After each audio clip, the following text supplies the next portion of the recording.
beginnen mit einer direkten Kette, dem Fußschlingenanschlag und festen Maschen. Wer möchte, kann auch eine Luftmaschenkette mit 271 Maschen häkeln und dann mit festen Maschen zurück. Alle anderen schlagen jetzt 2 Luftmaschen an. Dann gehen wir in die erste Masche zurück, am besten in die untere einzelne Schlaufe, holen den Faden durch, ziehen beide Laschen auf gleiche Höhe, durch eine für den Boden der Masche und durch 2 für eine feste Masche. Jetzt hat sich hier eine Masche gebildet.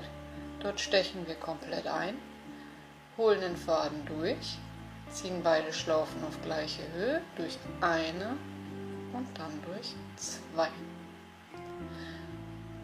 Nächste gebildete Masche, Faden holen, durchziehen, beide Laschen auf gleiche Höhe, durch eine und durch 2. Wem das Ganze zu schnell ist, zumindest vom PC aus, unten rechts am Bildschirmrand ist ein Zahnrad, da könnt ihr die Sequenz auf eure Geschwindigkeit einstellen. Und nun häkeln wir 271 feste Maschen. Und so sieht das dann aus, wenn alles fertig ist. Und schon kommen wir zur Reihe 2. 5 Luftmaschen. Das könnt ihr euch auch schon für den Rest merken, da wir immer mit 5 Luftmaschen beginnen werden. Die ersten 3 Luftmaschen sind fürs Stäbchen und die 2 danach sind zur Überbrückung für die ausgelassenen Maschen. Also einen Umschlag, 2 Maschen auslassen und in die dritte ein Stäbchen häkeln. Anfänger setzen sich hier am besten jetzt in der dritten Luftmasche von unten einen Marker.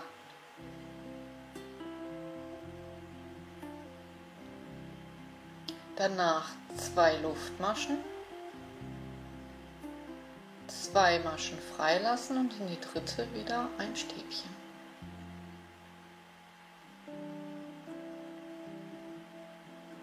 Zwei Luftmaschen, 2 freilassen und in die dritte wieder ein Stäbchen. Alle Angaben zur Wolle, Nadelstärke und Verbrauch findet ihr wie immer unterm Video in der Infobox. Und so werden wir dann jetzt die Reihe weiter häkeln, bis wir am Ende angekommen sind. So sieht es dann aus. Und dann kommen wir zur Reihe 3, zum eigentlichen Muster. Wieder 5 Luftmaschen, 3 fürs Stäbchen und 2 zur Überbrückung.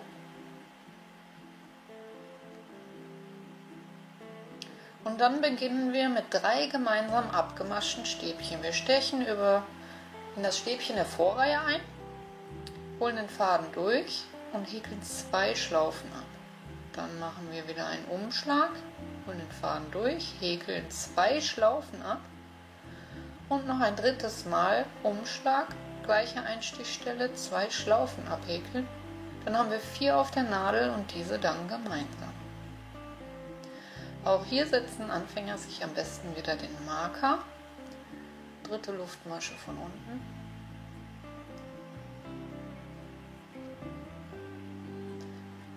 Als nächstes folgen 3 Luftmaschen und dann brauchen wir noch ein zweites Blatt mit 3 gemeinsam abgemaschten Stäbchen. Das heißt auch hier wieder ein Umschlag, gleiche Einstichstelle, Faden holen, durchziehen, durch 2 Schlaufen, Umschlag, einstechen, Faden holen, durchziehen, durch 2 Schlaufen und ein letztes Mal einstechen, Faden holen, durchziehen, durch 2 Schlaufen und die 4 Schlaufen gemeinsam abmaschen. Danach lassen wir ein Stäbchen der Vorreihe frei und häkeln dafür 5 Luftmaschen. Also da wird immer ein Stäbchen zwischen der Tulpe und der festen Masche freigelassen. 5 Luftmaschen, ein Stäbchen freilassen und in das zweite dann eine feste Masche.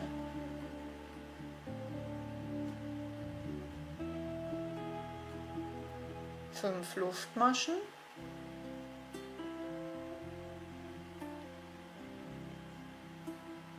und Und als nächstes wieder ein Stäbchen freilassen und in das nächste dann die Tulpe, einen Umschlag einstechen, 2 Laschen abmaschen, Umschlag, gleiche Einstichstelle, 2 Laschen abmaschen und ein drittes Mal Umschlag einstechen, 2 abmaschen und dann wieder alle 4 Schlaufen gemeinsam. 3 Luftmaschen und wieder 3 gemeinsam abgemaschte Stäbchen. Und so geht das Muster jetzt die ganze Zeit, auch hier wieder bis zum Ende durch, immer im Wechsel, einmal 2 Blütenblätter häkeln, ein Stäbchen dazwischen freilassen, mit 5 Luftmaschen jeweils überbrücken und eine feste Masche dazwischen. Und so auch jetzt wieder dann bis zum Ende. Und so sieht es dann aus. Nochmal zusammengefasst, wir haben mit 5 Luftmaschen begonnen, 3 fürs Stäbchen, 2 zur Überbrückung, dann Blütenblätter aus 3 gemeinsam abgemaschten, 3 Luftmaschen, 3 gemeinsam abgemaschten, dann 5 Luftmaschen, eine feste Masche, 5 Luftmaschen und wieder ein Blatt. Dazwischen immer die Stäbchen freilassen.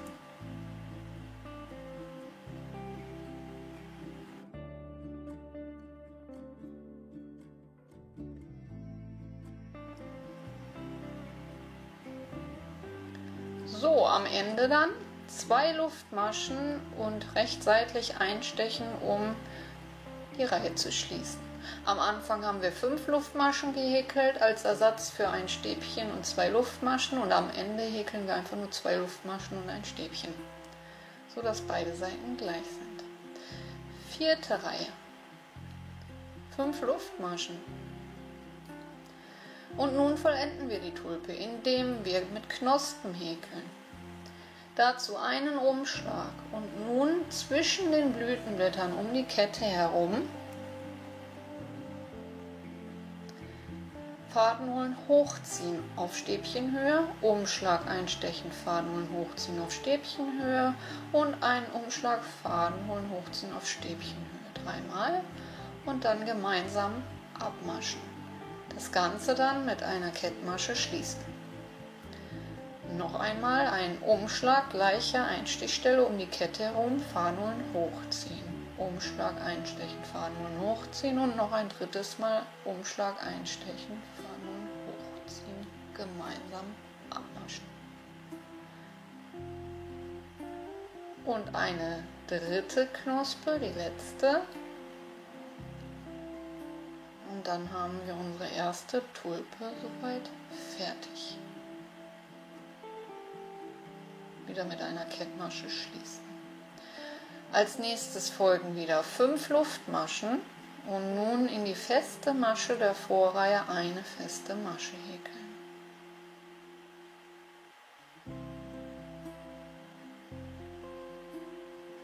Fünf Luftmaschen und danach wieder zwischen den Blättern um die Kette herum mit den Knospen beginnen. Um die Kette herum und immer darauf achten, dass ihr auch ungefähr eine Stäbchenhöhe hochzieht und alle sogar ungefähr gleich, damit es nicht zu gruselig aussieht. Übung macht den Meister, nicht so schnell aufgeben, denn es sieht am Ende wunderschön aus.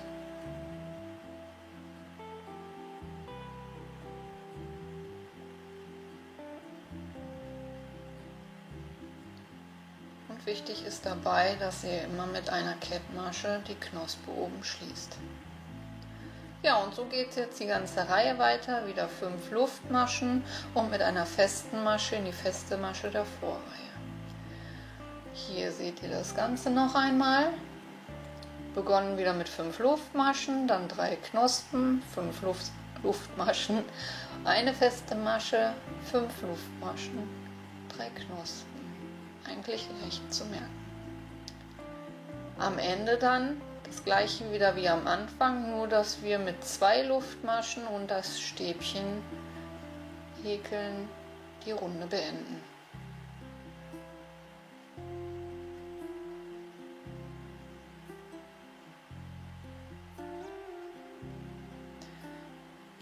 In der nächsten Reihe folgen wieder 5 Luftmaschen und nun müssen wir wie in der ersten Reihe wieder Kästchen setzen. Dazu ist wichtig, am Anfang machen wir 5 Luftmaschen und gehen in die Mitte der Tulpe und häkeln ein Stäbchen. Danach 2 Luftmaschen. Moment, meinen Marker setzen. 2 Luftmaschen und direkt nach der Tulpe wieder ein Stäbchen um die Kette, dann eins in die feste Masche und wieder vor der Tulpe. Also 2 Luftmaschen hier um die Kette herum, dann 2 Luftmaschen in die feste Masche,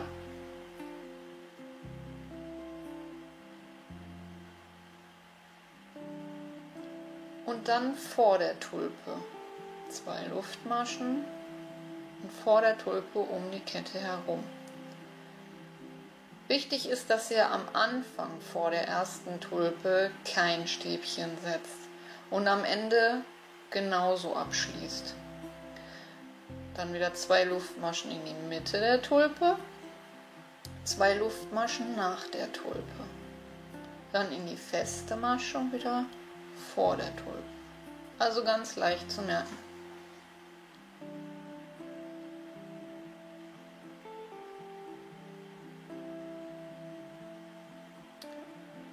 Also hier in der Tulpe einstechen, dann nach der Tulpe, dann in der festen Masche, vor der Tulpe und in der Mitte der Tulpe. Hinter der Tulpe, feste Masche, vor der Tulpe und dann wieder in der Mitte der Tulpe.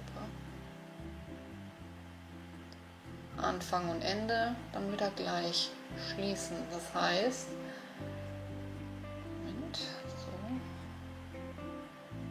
wir häkeln hier noch vor der Tulpe ein Stäbchen, dann in der Mitte der Tulpe und dann kommen 2 Luftmaschen und schließen dann mit einem Stäbchen in der Seite. Hier kommt kein Stäbchen mehr rein. Ich zeige euch das kurz. Da war ich in der Mitte der Tulpe. 2 Luftmaschen und dann so schließen. Damit wir Anfang und Ende dann gleich haben. So, zurück. Ich habe jetzt schon den dritten Part, wie ihr seht, hier gehäkelt. Das habe ich jetzt auch gemacht, um euch das Ganze besser erklären zu können. Also wir hatten gerade bis hierhin. Und als nächstes kommt diese Reihe. Das heißt, die Tulpe wird quasi versetzt und wird hier rein gehäkelt. Das ist eigentlich ganz einfach. Sieht kompliziert aus, ist es aber nicht. Ich bin jetzt auch in dieser Reihe wieder gelandet. Also ich habe hier diese Lochmusterreihe schon abgeschlossen und muss jetzt wieder die Tulpe hierhin versetzen, quasi da, wo ihr jetzt seid. Und ihr müsst nichts anderes tun, als wie immer 5 Luftmaschen und dann hier mit einer festen Masche rein. 5 Luftmaschen und dann die Blätter beginnen. So, und den Anfang werde ich jetzt mal mit euch häkeln. Also wir beginnen mit 5 Luftmaschen, 3 fürs Stäbchen, 2 für die Überbrückung und werden hier einfach in das erste die feste Masche einhäkeln. Also so wie hier. Danach 5 Luftmaschen und nun 1 freilassen und hier, ihr könnt euch auch hier dran orientieren, an diesem Streifen hier dann die Tulpe beginnen. Einen Umschlag, in das Stäbchen einstechen, 3 halbe Stäbchen gemeinsam.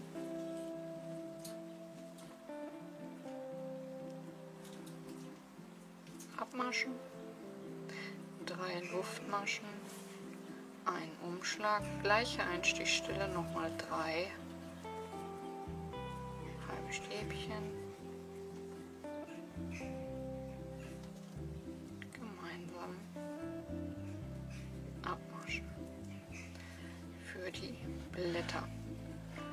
Und so dann jetzt wieder weiter 5 Luftmaschen und über die Tulpe die feste Masche setzen. 5 Luftmaschen, dann an der Tulpe der Vorreihe orientieren, hier die nächste Tulpe setzen. Und so setzt sich das Muster fort. Immer schön im Wechsel. Und zum Abschluss die Lochreihe dazwischen nicht vergessen. Ja, und dann werde ich jetzt soweit häkeln, bis der Bobbel aufgebraucht ist, wobei wir schauen müssen, das ist jetzt ein 1000 Meter Bobbel. Wir haben hier halt Filet-Häkeln und da kann es einfach sein, dass ich da durchaus weiterkomme als 50-60 cm Breite. Muss man gucken. Muss man einfach immer wieder schauen, wie trägt es sich um den Hals, ne, wenn das Ganze dann so zusammengeknuddelt ist. Kann man noch was dran fügen oder wird es zu viel? Das sollte dann jeder für sich selbst entscheiden, wie breit er das Ganze häkeln möchte oder ob er das auch nur als einen normalen Schal, ne, mit 30, 35 cm Breite häkeln möchte. Das kann jetzt machen, wie jeder meint. Ob Stola, ob Schal, Hauptsache dieses wunderschöne Muster.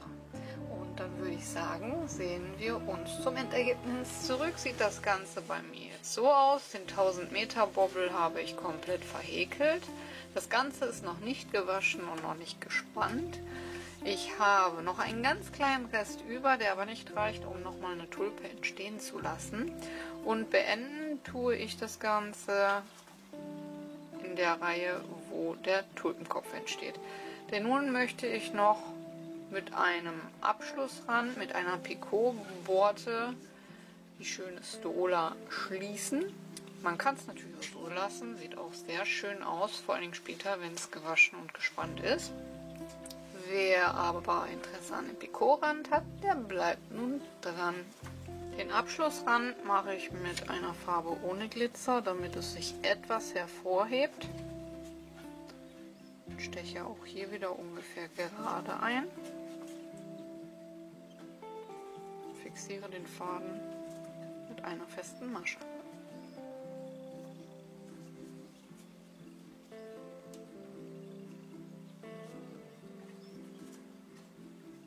So, dann könnt ihr den Faden auch ein bisschen anziehen.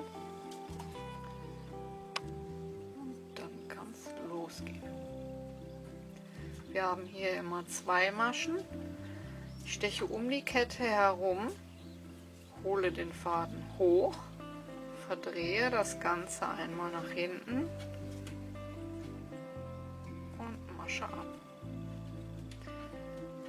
Noch ein zweites Mal Faden hochholen, verdrehen und abmaschen. Hier bei dem Tulpenkopf haben wir insgesamt 6 Maschen. Wir stechen dann wieder in die nächste ein, verdrehen das Ganze und maschen ab. Die nächste überspringen wir nun und stechen in die Mitte ein. Dort holen wir den Faden durch, machen eine feste Masche. 1, 2, 3, 4, 5, 6. Und dann gehen wir in die vorderen Laschen der Masche, so dass ihr 2 Laschen auf der Nadel habt. Holt den Faden durch und kettet das Ganze ab. Und dann das gleiche wie auf der anderen Seite. Eine wird übersprungen. Einstechen, Faden holen, verdrehen und abmaschen. So, und nun habt ihr ein etwas größeres Picot hier. Hier könnt ihr auch noch eine Perle dran machen, wenn ihr möchtet. Oder irgendwas anderes Schönes, Strasssteinchen. Hier geht es als nächstes weiter. Hier haben wir 5 Luftmaschen.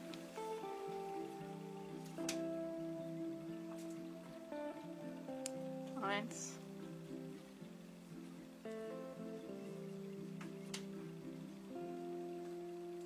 2,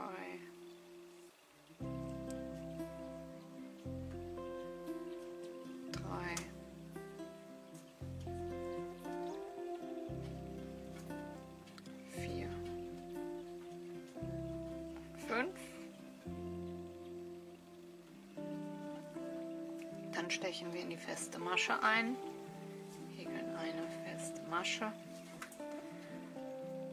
1, 2, 3, 4, 5, 6. Dann gehen wir wieder bei der festen Masche in die vorderen beiden Schlaufen, holen den Faden durch und schließen mit einer Kettmasche. Danach wieder 5 Mal Faden holen, verdrehen.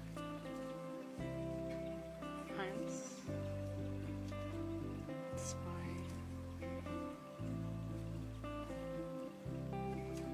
3,